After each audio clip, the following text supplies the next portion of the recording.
Before we jump into today's story, go ahead and subscribe to In the Beginning, so you never miss these forgotten techniques that helped people survive extremes long before modern gear existed. Because what you're about to learn isn't a gimmick or a novelty.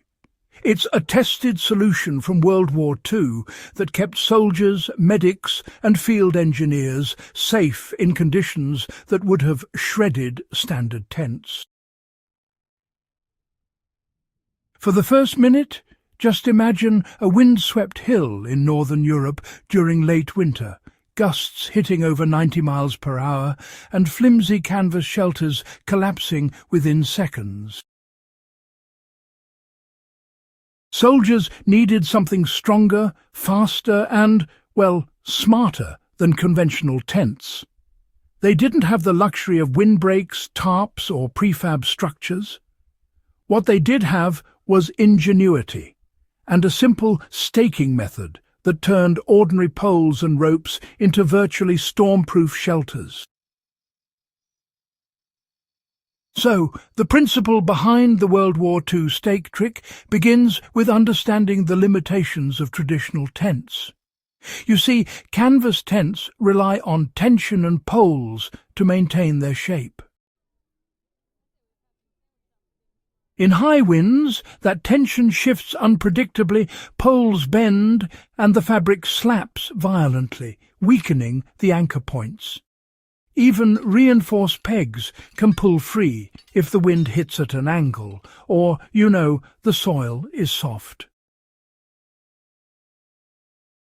Field reports from 1940s military archives describe entire encampments flattened overnight, soldiers soaked and exposed, and equipment damaged.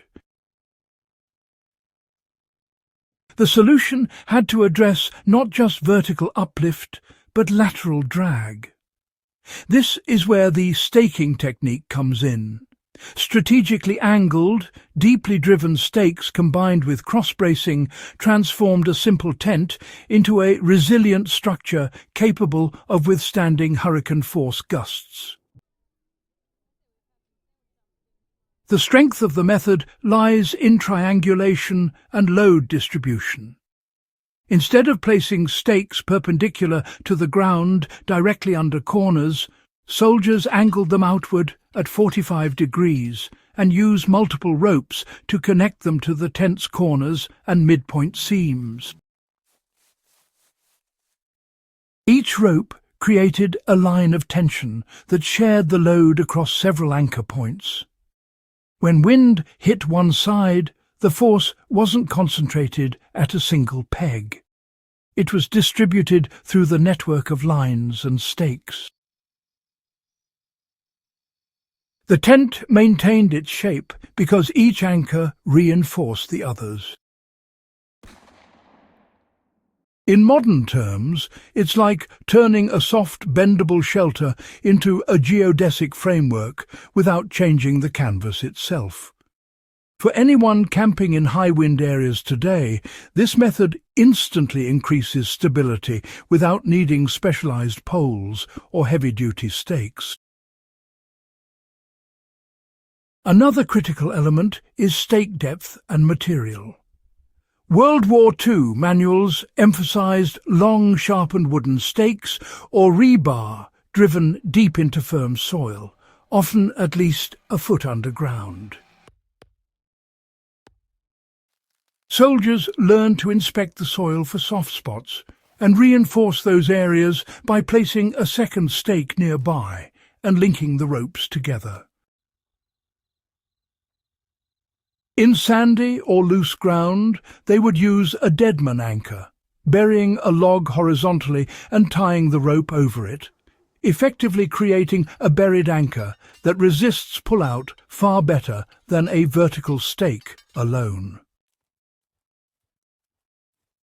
These simple additions allowed even lightweight canvas to withstand wind speeds that would normally tear holes or collapse poles instantly. The rope system itself was part of the ingenuity. Instead of one continuous line, soldiers often use shorter lengths with secondary knots, hooks and loops to adjust tension quickly. This allowed real-time corrections during storms. If a gust pulled the tent forward, a quick adjustment of one rope or anchor point redistributed tension across the entire structure. Modern campers can replicate this using paracord and small tensioners. The principle is identical, you know. Don't rely on a single point of contact. Create a dynamic network that flexes and absorbs stress. Practical application today requires observing the same principles in modern conditions. First, choose a site with firm soil, ideally slightly sheltered by natural windbreaks like rocks or trees. Drive your stakes at an outward angle and ensure they are deep enough to resist pull-out. Use multiple ropes connecting corners and midpoints, adjusting each until the canvas or tarp is taut but not overstretched. For extreme conditions, bury secondary anchors or logs as deadman points to stabilize loose soil. The beauty of this method is that it works with tents, tarps, temporary shelters, and even lightweight cabins. One example from the archives illustrates just how effective this method could be. A forward medic unit stationed near the North Sea in 1943 reported that their standard-issue tents survived a 90-mile-per-hour storm overnight. Now, adjacent units using conventional staking actually lost half their shelters.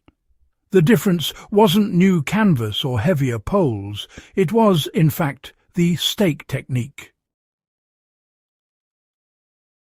By analyzing wind vectors, soil quality and anchor placement, these soldiers applied a principle that, well, combines geometry and physics, resulting in a shelter that flexed without tearing.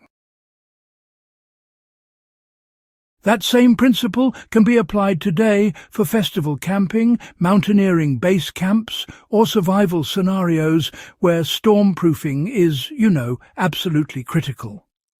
The lesson from this technique is broader than just staking tents. It teaches us to observe forces, anticipate failure points, and create redundancies.